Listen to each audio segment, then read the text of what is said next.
Hi, this is Human Essence, and in today's video, I'm going to be speaking about the Adelson family, and in particular, about the divorce between Wendi Adelson and law professor Dan Markel.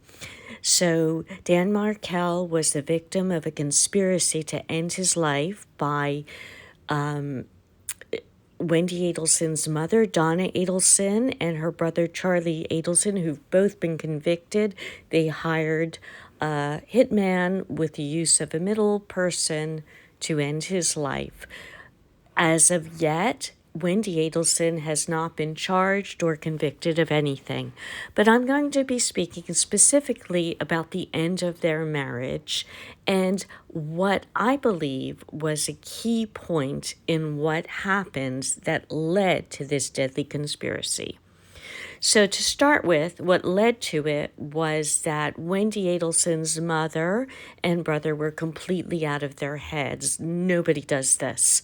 So, if this marriage was ending, there was nobody to talk to who was going to be reasonable in Wendi Adelson's family. Her parents were just, out to lunch. So here she was going through this divorce. And how did she leave? She left in the way that people do when they're running for their lives because they're married to a person who's about to kill them. Honestly, I've worked in this field. I've seen people who had to run away because they truly were in danger, going into a shelter, not letting them know where the children are, getting an order of protection, leaving all their money if they have to. That's how she left. He's out of town. We better run. We better go there. And for a time, Dan Markel didn't know where his children are. So he was being treated like he was the worst of the worst, as if he were a danger. So he brought up the idea of the children being kidnapped from him. And according to Wendi Adelson, at some time at the end of the marriage, he'd said she'd leave with nothing. Go ahead. He'd keep the children and whatever. These are things that people unfortunately sometimes say when they're threatened with the end of their marriage, and they usually calm down. It's not a nice thing, but this was what was happening. So from the get-go, the way that Wendi Adelson left Dan Markel set him up to be shocked, brokenhearted, and afraid of Wendi. She's trying to take my children. She's taken herself from me. So at first he wanted to get her back. It sounds like he was blaming himself. And then he wanted to have his children in his life. He was afraid he could lose his children. So what does he do? He starts visiting the children at school. He starts showing up wherever the children are. He starts requiring Wendi to Skype with him. And what does Wendi want? Go away. She wants no part of him. She wants no part of him. He won't leave her alone. She's telling her parents.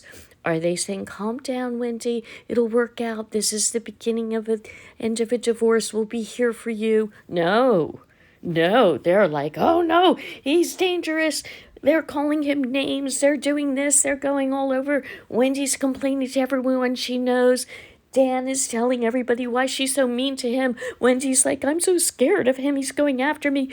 Dan's like, oh, she's taking things from me. She's taking the children. She's taking money from me. Wendi's saying he won't give me the money for the house and he's keeping me in Tallahassee. They were both terrified of each other. They went from loving each other to being terrified of each other, scared of each other. And why were they scared of each other? Because of their own actions, because this of escalating things, everything they did made them scared of each other even more. And there was no voice of reason in Wendi Adelson's life. And it sounds like she didn't have the ability to calm herself down.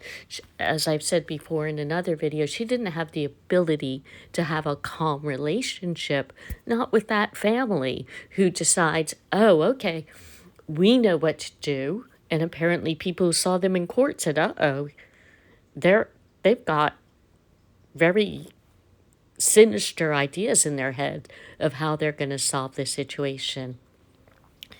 So this went from love to fear, to so much fear that it created a hatred that was so dangerous. There's a message here. Don't treat people like they're monsters. Try and calm yourself down if you're ever in a situation where somebody that you once loved seems like a monster.